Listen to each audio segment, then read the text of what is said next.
questions orales posées par M. Mathieu Singier et les élus du groupe Changer Paris, les Républicains 12e, relatives au plan de vaccination des Parisiens. Oui. Monsieur Singier, je me permets de vous répondre de notre part et de la part de Margaret Kopoka, conseillère déléguée en charge de la santé des personnes en situation de handicap, et de toute la majorité et en mon nom propre. Je vous confirme que la ville de Paris a décidé... Ah oui, pardon. Non, alors justement, je voulais préciser avant de la poser, parce que vous l'avez tous eue, c'était une question que j'ai déposée le 12 janvier.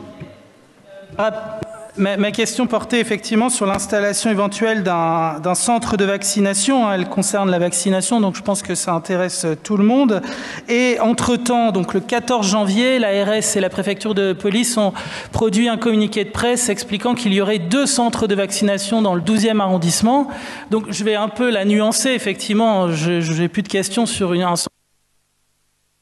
un centre de vaccination dans la mairie. En revanche, mes questions restent d'actualité concernant le nombre de personnes en EHPAD qui auraient été déjà vaccinées dans le 12e arrondissement. De la même manière, si vous avez connaissance des stocks de vaccins reçus à Paris, le nombre de doses qui seraient consacrées au 12e arrondissement, et si des discussions étaient engagées avec l'ordre des médecins afin de mobiliser la médecine de ville. Là, c'est un peu plus compliqué. Actuellement, la vaccination se fait essentiellement dans des centres. Mais est-ce que vous avez également des discussions pour que l'ensemble des professionnels de santé, à savoir les médecins de ville et les pharmaciens, puissent également participer à la vaccination? Je vous remercie. Donc, merci, et encore avec toutes mes excuses, Monsieur Singier. Donc, je vous confirme bien que la Ville de Paris a décidé de participer pleinement aux efforts visant à maximiser et accélérer la campagne de vaccination dans le cadre de la stratégie définie à l'échelle nationale en respectant ces étapes successives, en prenant en compte de ces limites et en intégrant les difficultés concernant la disponibilité réelle des doses de vaccins qui concernent l'ensemble du pays. J'ai besoin de ce préambule pour ensuite répondre plus précisément à vos questions. Ce sont d'ailleurs ces contingences qui expliquent les différentes approches que vous évoquez, qui ont pu évoluer, mais résultent du dialogue constant et exigeant que mène depuis des mois la ville avec les autorités sanitaires et l'État, préfecture de police et ARS en tête, sachant que c'est des réunions hebdomadaires et la maire de Paris, faites-lui confiance pour effectivement demander des comptes, notamment à la préfecture de police et à l'ARS. Quoi qu'il en soit, aujourd'hui, 19 centres fonctionnent à l'échelle parisienne. Enfin, 19e, si je veux être précise, fonctionneront puisqu'il y a celui du 20e qui ouvrira demain et 4 autres ouvriront effectivement dans les toutes prochaines semaines. Dans le 12e, un centre a ainsi ouvert au sein du centre de santé Nation Beauchat. Un second ouvrira d'ici début février au sein de l'espace Gabriel Lamé, que nous transformons en ce moment même de manière à offrir les conditions de travail non seulement optimales aux professionnels et des conditions bien évidemment d'accueil optimales aux habitantes et aux habitants. J'en profite pour rappeler qu'à l'heure actuelle, les créneaux dans le 12e, comme ailleurs, sont totalement occupés.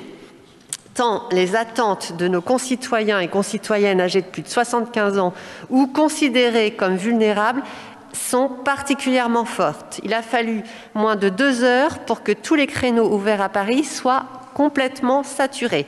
Nous travaillons donc désormais à augmenter cette capacité en fonction toujours de la disponibilité des vaccins. J'invite donc toutes celles et tous ceux qui nous écoutent et souhaiteraient en bénéficier à se renseigner auprès du 39 75 et à vérifier la disponibilité des créneaux qui pourraient ouvrir avec l'ouverture de nouveaux centres via la plateforme mise en ligne à cet effet. La grande majorité des mairies d'arrondissement, vous le savez, ont opté pour installer des centres soit dans leurs propres murs, soit dans des lieux adaptés. Cette solution présentait plusieurs avantages ainsi que des inconvénients, de la même manière que la solution que nous avons retenue en présence d'autres. L'essentiel était bien que la population puisse effectivement bénéficier de ces services dont la mise en place est en un temps je rappelle, record, et avec une énergie de professionnels de santé, de l'administration, de l'ensemble des mairies d'arrondissement et des membres de mon cabinet que je remercie tout particulièrement. Bien évidemment, de l'engagement des élus au niveau central, Anne Hidalgo, que j'ai cité tout à l'heure, bien évidemment, et Emmanuel Grégoire, Anne Souiris, Véronique Levieux, qui sont à la manœuvre sur tous les fronts depuis plusieurs semaines. Et Madame Margaret Kopoka et Jeanne Dallot, bien évidemment, pour leur implication au quotidien dans le 12e. Par la mobilisation aussi des services de la ville, en particulier la directrice générale des services de la mairie du 12e arrondissement, en lien bien évidemment avec l'engagement des professionnels de santé du territoire, qui sont vraiment à la coordination de tous ces dispositifs et je les en remercie. C'est en effet globalement un beau partenariat qui naît de cette situation de crise exceptionnelle. Je viens de visiter ce soir effectivement le centre. Ce partenariat n'avait jamais eu lieu dans ces conditions. Le centre qui est ouvert aujourd'hui, il est dans les locaux donc, du centre de santé porté par l'hôpital des Diaconesses.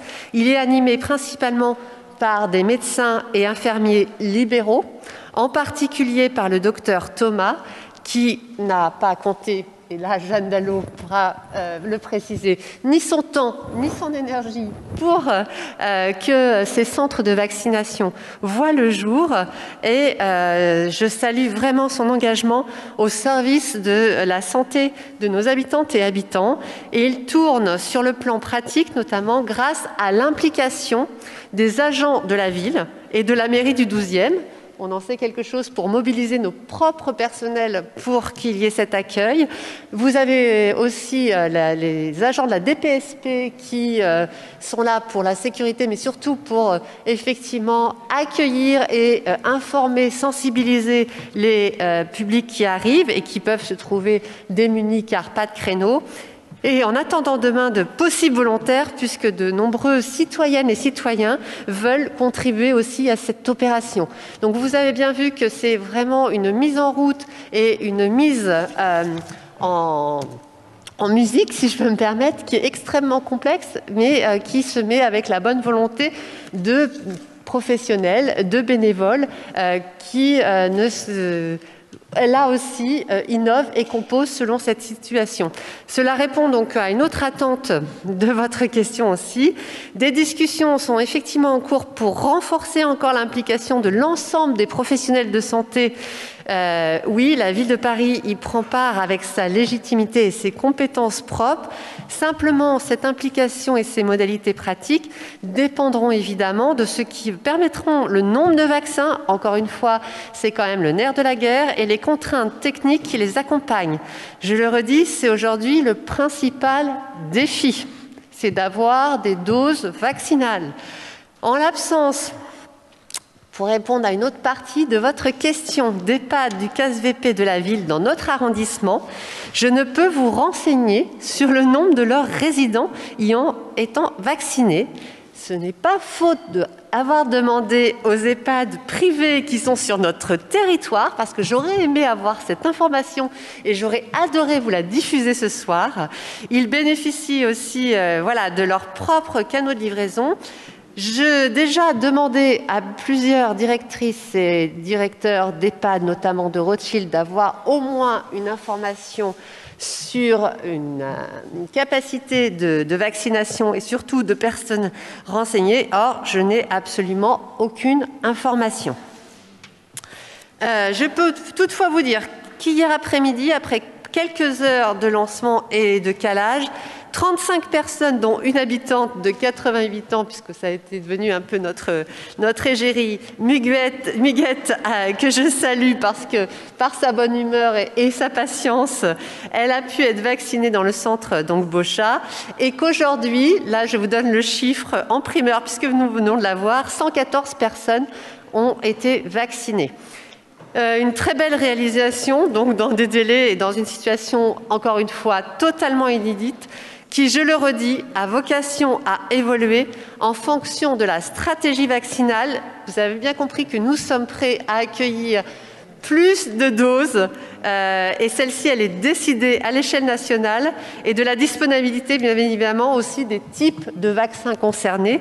Vous savez que pour l'instant, nous avons accès qu'à un seul type de vaccination, et des contraintes logistiques qu'ils entraînent.